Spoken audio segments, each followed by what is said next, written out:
Hi friends, welcome back to mother lifestyle channel. என் பேர் சுதா. இன்னைக்கு நம்ம டே 3 லஞ்ச் பாக்ஸ் ரெசிபியில் நோய் எதிர்ப்பு சக்தி அதிகரிக்க, குடல் புழுக்கள் இருந்தால் அது நீக்கிறதுக்காகவும் நம்ம உடம்புக்கு ரொம்பவும் ஆரோக்கியமான மருத்துவ குணம் நிறைந்த சுண்டவத்தல் குழம்பு தான் இன்னைக்கு நம்ம பண்ண போகிறோம். எப்படி பண்ணலான்னு பார்க்கலாம். வீடியோக்குள்ளே போகிறதுக்கு முன்னாடி சப்ஸ்கிரைப் பண்ணாதவங்க சப்ஸ்கிரைப் பண்ணி சப்போர்ட் பண்ணுங்கள் ஃப்ரெண்ட்ஸ். அப்படியே பக்கத்தில் இருக்கிற பெல் ஐக்கான் கிளிக் பண்ணி அதில் ஆல்ட்ரு ஆப்ஷன் செலக்ட் பண்ணிங்கன்னா நான் அப்லோட் பண்ணுற வீடியோஸ் உங்களுக்கு நோட்டிஃபிகேஷனில் ஷோ ஆகும். ஃபஸ்ட்டு இந்த குழம்பு ரெடி பண்ணுறதுக்கு முன்னாடி புளி ஊற வச்சுக்கோங்க. ஒரு பெரிய எலுமிச்சம்பழம் அளவு புளி எடுத்து ஊற வச்சு தண்ணி சேர்த்து 15 to 20 மினிட்ஸ் நல்லா ஊற வச்சுக்கோங்க. இதுக்கு நம்ம தக்காளி சேர்க்காதனால புளியை கொஞ்சம் அதிகமாக சேர்த்துருக்கோம். புளி நல்லா ஊறினதும் அதை ஃபில்டர் பண்ணி தனியாக எடுத்து வச்சுக்கோங்க. அடுத்ததான் நம்ம குழம்புக்கு ரெடி பண்ணிக்கலாம். ஒரு கடாய் வச்சுக்கோங்க. அதில் ஒரு குழிக்கரண்டி அளவு செக்கு நல்லெண்ணெயாக பார்த்து சேர்த்துக்கோங்க. எண்ணெய் ஹீட் ஆனதும் 1 டீஸ்பூன் கடுகு சேர்த்துக்கோங்க. கடுகு நல்லா பொரியட்டும். கடுகு நல்லா பொரிஞ்சதுக்கு அப்புறமா 1/4 டீஸ்பூன் அளவு வெந்தயம் சேர்த்துக்கலாம். வெந்தயம் சேர்க்கறனால ரொம்பவும் குளிர்ச்சி. வெந்தயம் நல்லா பொரிஞ்சதும் அடுத்ததாக 1 கப்புக்கு கொஞ்சம் கம்மியாக சின்ன வெங்காயம் கட் பண்ணாமல் முழுசாக சேர்த்துக்கோங்க. வெங்காயம் சேர்த்ததும் 1/4 கப் அளவு பூண்டு சேர்த்துக்கலாம். பூண்டு பற்களும் தோல் உரிச்சிட்டு முழுசாக சேர்த்துக்கோங்க. வெங்காயம் பூண்டு எதையும் நம்ம கட் பண்ண தேவையில்லை. முழுசாக சேர்த்ததுக்கு அப்புறமா 1 கொத்தளவு கருவேப்பிலை சேர்த்துக்கோங்க.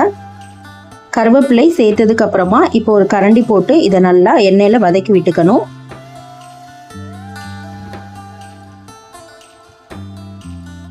டூ மினிட்ஸ் ஹை ஃப்ளேமில் வச்சு நல்லா வதக்கி விட்டுக்கோங்க.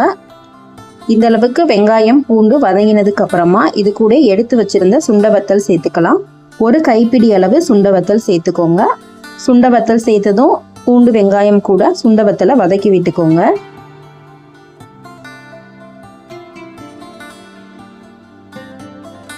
இந்த அளவுக்கு வெங்காயம் பூண்டு வதக்கினதுக்கு அப்புறமா 3 வரமிளகாய் சேர்த்துக்கலாம். ஆரம்பத்திலே தாளிப்பு பண்ணும்போது வரமிளகாய் சேர்த்தோம்னா வெங்காயம் பூண்டு வதங்குறதுக்கு கொஞ்சம் டைம் எடுக்கும். அதுக்குள்ள வத்தல் கருக ஆரம்பிச்சிடும். அதனால இந்த ஸ்டேஜில் சேர்த்துட்டு நல்லா கலர் சேஞ்ச் ஆகுற வரைக்கும் வதக்கி விட்டுக்கோங்க. அடுத்ததா இது கூட குழம்புக்கு தேவையான அளவு மசால் பொடி சேர்த்துக்கலாம். 3 டேபிள் ஸ்பூன் அளவு குழம்பு மிளகாய் தூள் சேர்த்துக்கலாம். இந்த குழம்பு மிளகாய் தூள் வீட்டில் அரைச்சி ரெடி பண்ணி வச்சிருந்த மிளகாய் தூள். குழம்பு மிளகாய்த்தூள் இல்லைன்னா 3 டேபிள் ஸ்பூன் மல்லித்தூள், 1 டேபிள் ஸ்பூன் தனி மிளகாய்த்தூள் சேர்த்துக்கோங்க. மசாலா பொடி சேர்த்ததும் ஸ்டவ்வை லோ ஃப்ளேமில் வச்சுட்டு 1 நிமிஷம் வதக்கி விட்டுக்கோங்க. அதுக்கப்புறமா கரைச்சி வச்சிருந்த புளித்தண்ணி சேர்த்துக்கலாம். புளித்தண்ணி சேர்த்ததும் இது கூடவே 1 கிளாஸ் அளவில் தண்ணி சேர்த்துக்கோங்க. குழம்புக்கு தண்ணி சேர்த்ததும் இதை நல்லா மிக்ஸ் பண்ணி விட்டுக்கோங்க. கட்டி எதுவும் இல்லாமல் நல்லா கலந்து விட்டுக்கோங்க. இந்த குழம்புக்கு பெருசாக எதுவும் சைடிஷ் தேவைப்படாது. இதுக்கு முட்டை இல்லைன்னா அப்பளம் இருந்தாலே அருமையாக இருக்கும். கட்டிகள் இல்லாமல் நல்லா கலந்து விட்டதுக்கு அப்புறமா குழம்புக்கு தேவையான அளவு உப்பு சேர்த்துக்கோங்க. உப்பு சேர்த்துட்டு நல்லா கலந்து விட்டுக்கோங்க குழம்பு ஒரு தடவை. இப்போ ஸ்டவ்வை ஹை ஃப்ளேமில் வச்சுருங்க. ஹை ஃப்ளேமில் வச்சுட்டு குழம்பு கொதிச்சு வரணும். ஹை ஃப்ளேமில் 6 to 7 மினிட்ஸ் வச்சுக்கோங்க. இந்த அளவுக்கு நல்லா குழம்பு கொதி வந்தோன்னா ஸ்டவ்வை லோ ஃப்ளேமில் வச்சுட்டு 1 டேபிள் ஸ்பூன் அளவு செக்கு நல்லெண்ணெய் மேலாப்பில் சேர்த்துக்கோங்க. இந்த மாதிரி எண்ணெய் லாஸ்ட்டாக சேர்க்கும் போது குழம்பு நல்லா வாசமாக இருக்கும். அதே சமயம் சுவையாகவும் இருக்கும். எண்ணெய் சேர்த்ததும் லோ ஃப்ளேமில் 2 நிமிஷம் வச்சுட்டு ஸ்டவ் ஆஃப் பண்ணிக்கலாம்.